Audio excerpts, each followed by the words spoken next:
Temos a autoridade que vai falar agora, ele que é da Geosolar, o Rodolfo Henrique, que estará então com a primeira palestra. Então, a palavra do Rodolfo Henrique, da Geosolar. Boa tarde a todos, é um prazer aqui participar do Congresso Brasileiro de Geração Distribuída, em especial aqui em Salvador, né? Uma terra tão próspera e com muita oportunidade para contribuir com o crescimento desse nosso mercado de energia solar aqui no Brasil. Tenho certeza que Salvador, ao longo do tempo, vai continuar contribuindo com a sua parcela de forma significativa para esse mercado. E a GEL, ela patrocina e participa desse evento aqui em Salvador, porque ela aposta também nesse mercado junto com vocês, tá bom? Bom, meu nome é Rodolfo Henrique, eu sou responsável técnico na GEL pela área de produtos, suporte técnico ao cliente e também suporte técnico de engenharia de projetos. Essas são as três vertentes, né, que nós temos dentro da empresa. A Geosolar, ela tem o propósito, né, de levar produtos e soluções para todos os cantos do Brasil, construir uma relação de parceria sólida, confiável, né, e que traga sustentabilidade no negócio, nessa parceria. Nós nos posicionamos como muito mais do que um distribuidor, nós nos posicionamos como seu parceiro de negócios, seu parceiro técnico, seu parceiro de produtos. Compreendemos que um distribuidor ele tem um papel muito importante para definir a régua, né, de qualidade do mercado. Somos nós quem tomamos a primeira decisão em relação a qual produto, qual fabricante, qual solução e qual modelo de negócio que se encaixa no nosso mercado. Entendemos essa responsabilidade, por isso, dentro da GEL, todo e qualquer produto, em especial os inversores, que é o tema que nós vamos abordar aqui hoje, são cuidadosamente avaliados, para que a gente possa entregar um produto realmente de qualidade e que atenda à expectativa do cliente lá na ponta, né? O cliente lá no final é quem vai nos dar um feedback se toda essa cadeia do nosso mercado ela está funcionando de forma correta, né?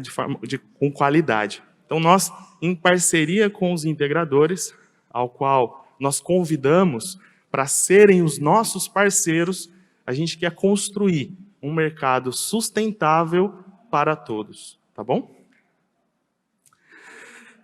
Em especial, a área técnica da empresa, ela contribui e a proposta de valor da nossa área técnica é ser uma extensão da sua área de engenharia.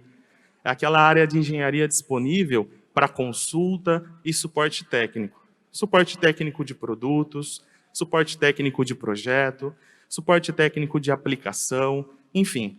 Nós estamos preparados, embora seja uma empresa nova, nós temos um time com muita experiência que já atua nesse mercado de energia solar fotovoltaica há mais de 5 anos. Então, nós temos expertise suficiente para auxiliar vocês nessa que nós consideramos os 3 pilares importantes num suporte técnico, né? Como eu disse, suporte de produto, suporte técnico pós-venda, que é aquele suporte de instalação, operação, configuração e manutenção dos seus equipamentos, e também um suporte técnico de engenharia de projetos. É muito comum as empresas atingirem um ticket de potência maior nos projetos que vão desenvolver, e às vezes falta uma vivência, falta alguma experiência. E a GEL, ela tem essa experiência e pode ajudar vocês a galgarem projetos com mais complexidade e com potências mais elevadas dentro do nosso mercado de geração distribuída, tá? Então aqui a gente vê todos os pontos aos quais o nosso time lá da área técnica da GEL contribui com o dia a dia de vocês, tá bom? Bom, passado essa apresentação da empresa, né, falando quem nós somos, eu vou entrar então no aspecto, no tema principal dessa palestra. Sim, eu sou um distribuidor que estou num painel de fabricantes de inversor, estou aqui para falar um pouquinho a visão de um distribuidor, né, quanto aos inversores. Lá, como eu disse no início da palestra, nós nos preocupamos muito com a escolha do produto que a gente faz para os nossos clientes. Eu vou falar aqui do aspecto técnico de avaliação, mas não é somente esse aspecto que a gente tem lá na GEL. A gente tem um aspecto comercial, estratégico e técnico para todos os fabricantes e produtos que trabalham conosco. Não basta o produto ser somente bom, mas o fabricante também precisa ter uma estratégia e um modelo de negócio que seja saudável para nós, distribuidores, em especial para vocês, que são os integradores, as empresas de engenharia na área de energia solar. Então, nós assumimos e temos com muita maestria essa responsabilidade no nosso dia a dia. Bom, falando de inversores, né, todos os produtos da GEL, em especial os inversores, eu costumo dizer que a gente pensa um pouquinho além do produto. O que é pensar um pouquinho além do produto? É pensar se aquele produto ele realmente agrega algum valor no projeto, se ele agrega algum valor na etapa de instalação, se ele agrega algum valor na etapa de operação e manutenção. É conhecer quem são as pessoas que vão instalar esse produto e saber quais são as barreiras e as dificuldades que esse instalador, esse parceiro nosso, tem durante a instalação. Porque de nada adianta você trazer um produto que talvez não esteja aderente às boas práticas ou ao modo das instalações que estão ocorrendo no Brasil. Então, nós avaliamos tudo. E, além disso, hoje, a gente precisa pensar que os inversores que a gente adota, né, no nosso portfólio, eles têm que entregar muito mais do que somente uma conversão de energia com alta eficiência e qualidade, mas a gente também tem uma série de acessórios aos equipamentos, e quando você avalia esses acessórios, você agrega mais valor ao seu cliente. Então, quais são os acessórios e o que a gente busca em todos os fabricantes? E lá a gente tem um trabalho de avaliar criteriosamente. A gente tem mais de 60 itens de avaliação.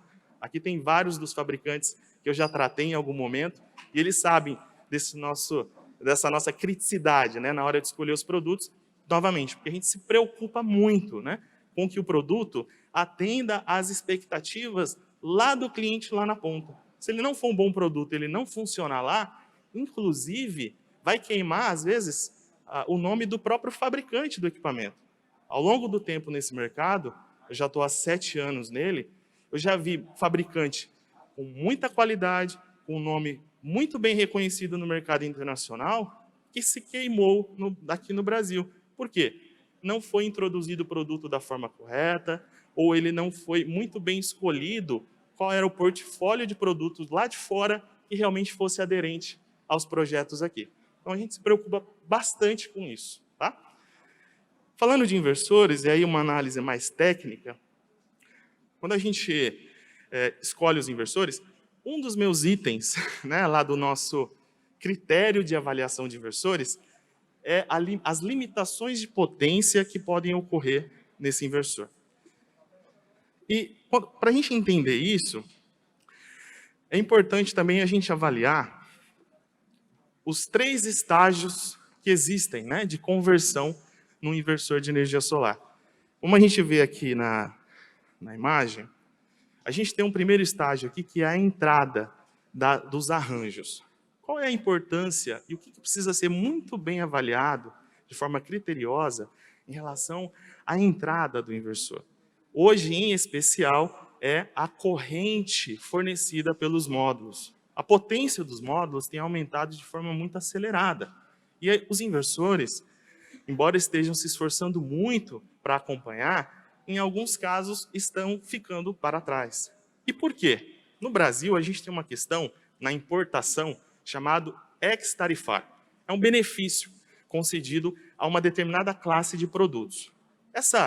Um dos pré-requisitos, né, é não ter similaridade nacional e assim por diante. Então, o que acontece? Por buscar esses produtos, hoje, os produtos que estão obtendo o ex-tarifário são produtos com potências mais elevadas. É por isso que a gente está cometendo essa gafe de colocar módulo bifacial em telhado. Por que a gente está fazendo isso aqui no Brasil? Porque eu tenho um fator de importação para módulos com ex-tarifário de 1.4, contra 1.6 de um módulo que não tem ex-tarifário. Então, a gente tem essa situação. Então, é muito importante a gente saber o quanto pode limitar de potência, o quanto pode limitar a minha geração de energia se o meu módulo não estiver compatível com a capacidade de corrente de entrada do inversor. Tá? Aqui eu vou mostrar um caso que a gente calculou e mostrou quais seriam as perdas. E por que eu estou mostrando isso? Em alguns casos, a gente tem que avaliar custo-benefício. Quando a gente olha LCOE, a gente está vendo o quê? A gente está vendo CAPEX e operação no tempo. Então, se você tem um CAPEX muito menor, você pode perder um pouco, até um determinado percentual, na geração ao longo do tempo, avaliando o resultado final desse LCOE. Tá? Outro ponto importante. Não sei se vocês sabem, mas os inversores de energia solar, eles são de duplo estágio de conversão. A maioria hoje no mercado são inversores de duplo estágio de conversão. Né? Em especial, e obviamente, aqueles que têm mais de 1 MPPT. Então, o que você tem?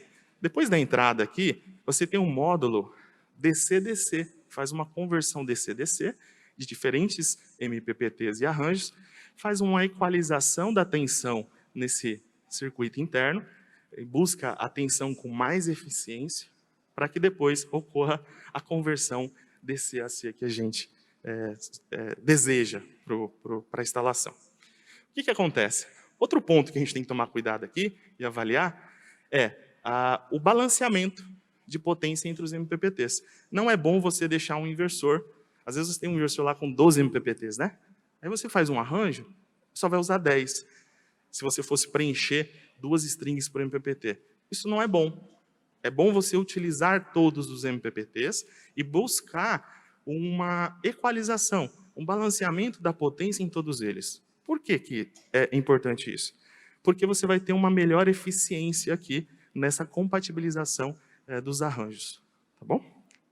Um último ponto, e muito importante, pessoal, a gente vai ver no final, é entender qual é realmente a potência máxima de saída do seu inversor.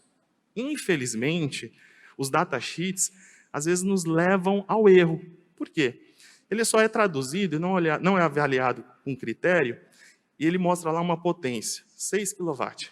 Só que ele só atinge aquela potência de 6 kW a 240 volts.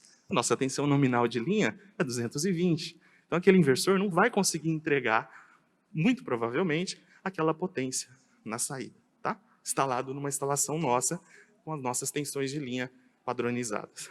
Então, falei um pouquinho e eu vou abordar o ponto 1 e 3. Tá? Um pouco mais de detalhe.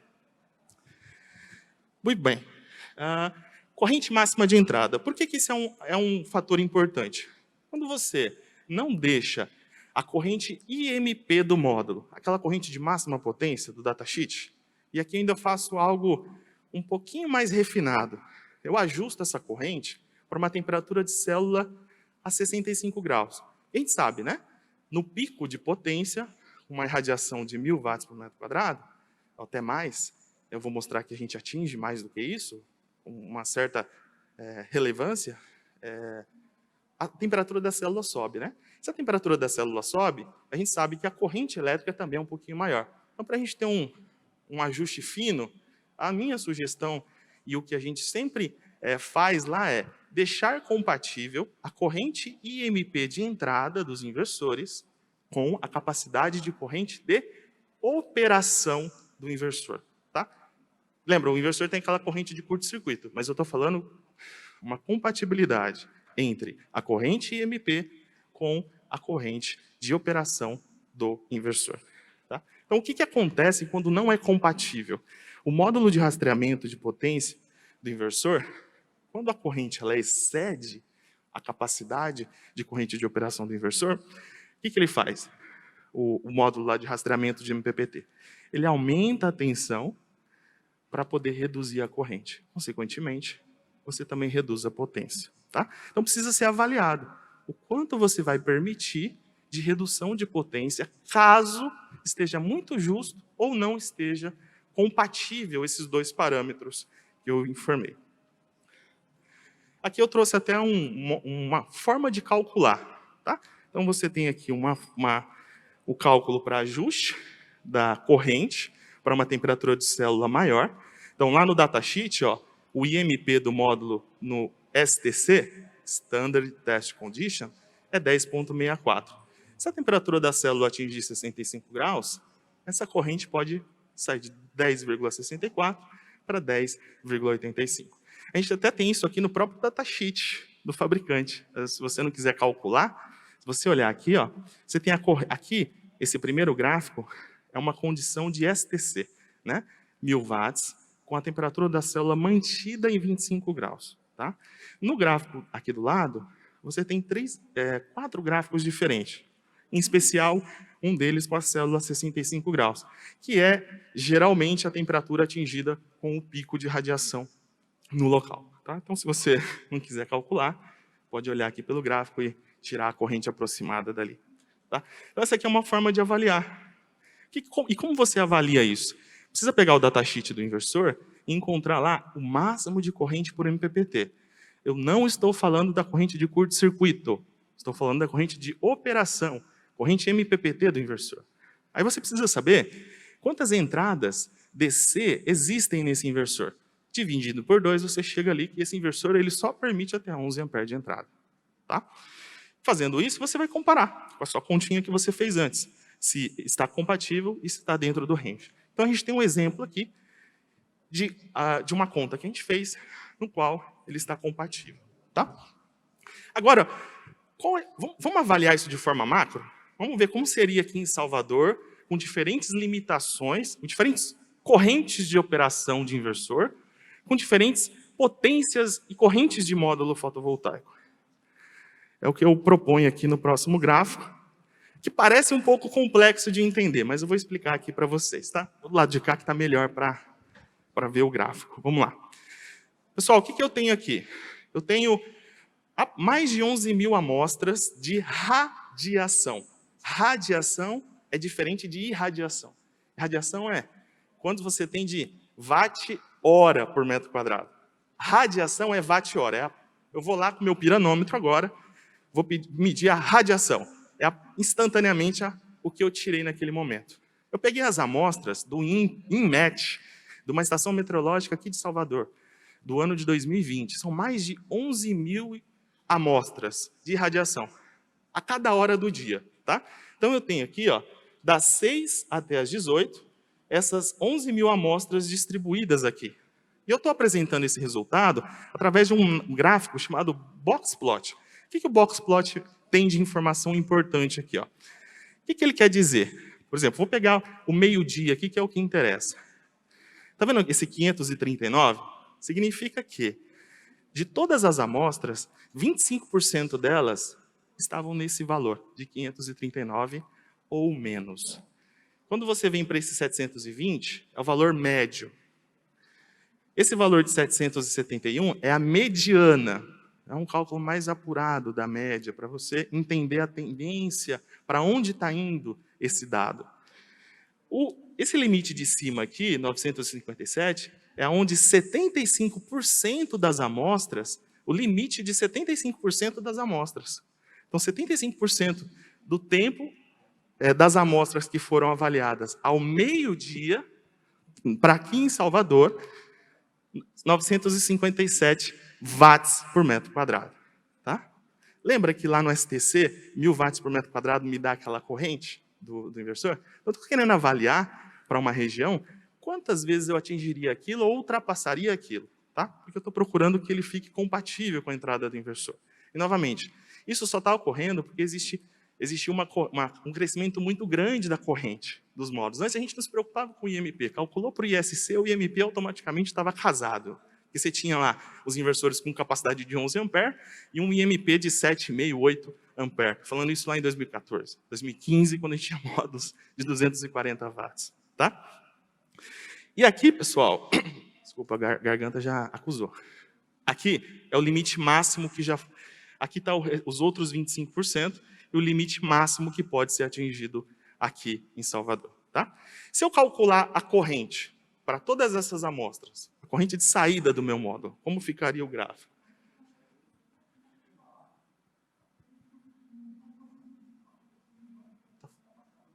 Não está funcionando? Foi. Então, a gente tem aqui as correntes. Então, eu posso atingir 11 amperes? Eu posso. Aqui, inclusive, eu estou colocando o mesmo módulo que a gente estava avaliando antes.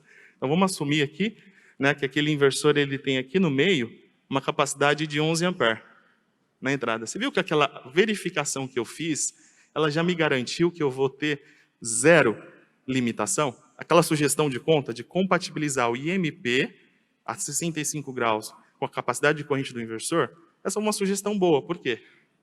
Você mitiga a corrente máxima. E aqui, por último, eu vou mostrar. Não está funcionando de novo, pessoal. Não. Pode passar, por favor? Ó, a última informação que eu vou mostrar aqui. Olha só. Eu tenho 4 módulos diferentes, com diferentes capacidades de corrente a um IMP de 65 graus. Eu tenho aqui a faixa de corrente normal que existem no mercado para os inversores. Percebe que, na nossa análise aqui, ó, para o inversor de 11, a gente pode dizer que é praticamente zero, né, a perda. E em qual irradiação por metro quadrado que esse módulo, aqui em Salvador, vai conseguir atingir 11 amperes? Nessa daqui, de 1167. Tá? Então, a gente sabe que a maioria do tempo, a irradiação está abaixo de 1000, entre 800 watts e 1000 watts.